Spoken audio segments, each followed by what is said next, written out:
कि मेरे सहयोगी वैभव परब भी हमारे साथ हैं। वैभव, यहाँ पर पत्रकार परिषद शुरू होने वाली है, कितना बड़ा झटका महायुति खासतौर पर बीजेपी को लगेगा जब दोनों ठाकरे बंधु जो हैं वो सामने आए? देखो, ये तो लड़ाई तगड़ी होने वाली है, मुकाबला तगड़े होने वाला है, क्योंकि महाराष्ट्र का एक ब्रांड है ठाकरे परिवार। अब दोनों ठाकरे एक साथ आए हैं तो मुकाबला तो तगड़ा होगा। क्यों? इस वक्त उनके सामने चुनौती होगी ठाकरे परिवार के सामने महागठबंधन की, यानी भाजपा एकनाथ शिंदे और राष्ट्रवादी कांग्रेस अजित पवार की। लेकिन अजित पवार की पार्टी कई जगह पर शरद पवार के साथ अलायंस कर रही है, इसके लिए इन दोनों का मुकाबला सीधा भाजपा और एकनाथ शिंदे के पार्टी से होने वाला है। अब मैं राजकीय स्थानीय समीकरण में आपको बताऊंगा। देखो, ठाकरे परिवार का एक ब्रांड है जो हिंदुत्व और मराठी को लेकर चलता है। दूसरी तरफ शिवसेना है जो एक उद्धव ठाकरे से टूटी पार्टी है, गठबंधन करने के बाद अब भाजपा के साथ गठबंधन में है। भाजपा हिंदुत्ववादी भी है और उनके साथ मराठी वोट्स भी है। सारे छुटभैया नेता हों, सब दिखा रहा है कि महिला विरोधी लोग हैं और इसका पुरजोर तरीके से लड़ाई लड़ेंगे और हम उस महिला के साथ, उस पीड़ित परिवार के साथ बिल्कुल खड़े हुए हैं। तो अब से थोड़ी देर में राज ठाकरे और उद्धव ठाकरे की प्रेस कॉन्फ्रेंस भी होने जा रही है। हमारे सहयोगी अलग अलग जगहों से वहां से हैं। वैभव से आप सवाल पूछें, नम्रता, कि अगर मुंबई इलेक्शंस की बात की जाए, बीएमसी इलेक्शंस की बात की जाए, तो मुस्लिम वोटर की अच्छी खासी संख्या मुंबई में है और समाजवादी पार्टी हो या दूसरी पार्टियां हो, उनको वोट करता रहा है। अब यहां सवाल यह उठता है कि अगर राज ठाकरे उद्धव ठाकरे एक साथ आते हैं तो मुस्लिम वोटर किधर जाएगा? क्या वो ठाकरे ब्रदर्स की तरफ जा सकता है या फिर वो महा विकास अघाड़ी की तरफ जाएगा, समाजवादी पार्टी की ओर जाएगा? क्या ट्रेंड देखने को मिल सकता है?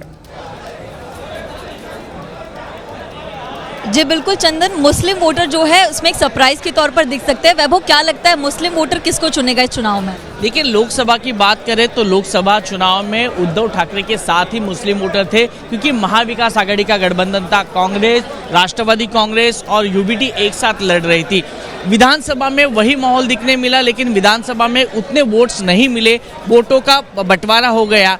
अब प्रॉब्लम यह है कि राज ठाकरे उद्धव ठाकरे के साथ आ गए, जो कट्टर हिंदुत्ववादी है। बाला साहब ठाकरे की जो जिसमें छवि दिखती है वो राज ठाकरे है, तो उसकी वजह से कांग्रेस है वो थोड़ी सी दूर गई है। शरद पवार ने भी अभी तक ग्रीन सिग्नल उनको नहीं दिखाया है, तो इसी वजह से है मुस्लिम वोटर्स है वो कंफ्यूज होते हुए दिखाई दे रहा है। लेकिन वैभव, इसमें एक और बात यह है कि बीजेपी लगातार मुस्लिम वोटर को याद दिलाने की कोशिश कर रही है कि वही हैं जिन्होंने हमारे साथ मिलकर बाबरी मस्जिद तोड़ा था, तो आप उनको याद रखिए, आप उनको वोट मत दीजिए। तो ये बताने की भी कोशिश लगातार बीजेपी कर रही है। जी बिल्कुल, वही तो फॉर्मूला है। राजनीति में अनेक समीकरण अपने को दिखने मिलते हैं, उसमें से एक समीकरण है कि उद्धव ठाकरे को कैसे मुस्लिम विरोधी बताया जाए, राज ठाकरे को कैसे मुस्लिम विरोधी बताया जाए। राज ठाकरे की अभी तो देखो प्रचार तो शुरू होंगे, प्रचार शुरू होने के बाद उत्तर भारतीयों वाला भी मुद्दा आएगा। उत्तर भारतीयों को कैसे पीटा गया, उत्तर भारतीयों के बारे में किस प्रकार की बातें की गई, तो ये सारे मुद्दे अभी चुनाव के वक्त आएंगे। तो ये जो बंटवारा होने वाला है वो सीधा तौर पर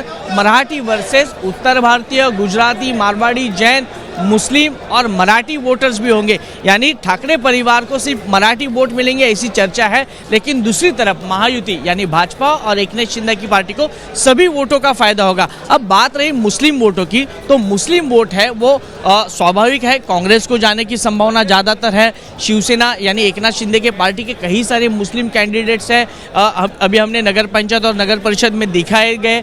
दूसरी बात यह है कि इस वक्त राष्ट्रवादी कांग्रेस यानी अजित पवार की पार्टी, यानी जो नवाब मलिक सूत्रधार है, शरद पवार के साथ बातचीत चल रही है, दूसरी तरफ कांग्रेस के साथ बातचीत चल रही है। यानी जो मुस्लिम वोट्स है वो एनसीपी की तरफ और कांग्रेस की तरफ ज़्यादा झुकने की संभावना है। लेकिन एकनाथ शिंदे यहाँ पे एक मास्टर स्ट्रोक खेलते हैं, मुस्लिम कैंडिडेट को आगे करते हैं। अनुशक्ति नगर हो, देवनार हो, मानकुर हो, गोवंडी हो, नागपाड़ा जैसे इलाके हैं। जब भाजपा वहाँ पे जीत नहीं सकती तो भाजपा ने एक स्ट्रैटेजी बनाया कि वहाँ पे एकनाथ शिंदे का फैन फॉलोअर ज़्यादा है। लाडली बहन की जो योजना है वो एकनाथ शिंदे के पर्दे में ज़्यादा पड़ रही है, तो इसके लिए वहाँ पे है एकनाथ शिंदे के मुस्लिम कैंडिडेट खड़े करेंगे और वहाँ पे भाजपा अपनी जीत हासिल करने की कोशिश करेंगी। यानी कैंडिडेट एकनाथ शिंदे का चेहरा मुस्लिम और वोट भी मुस्लिम हासिल करेंगे।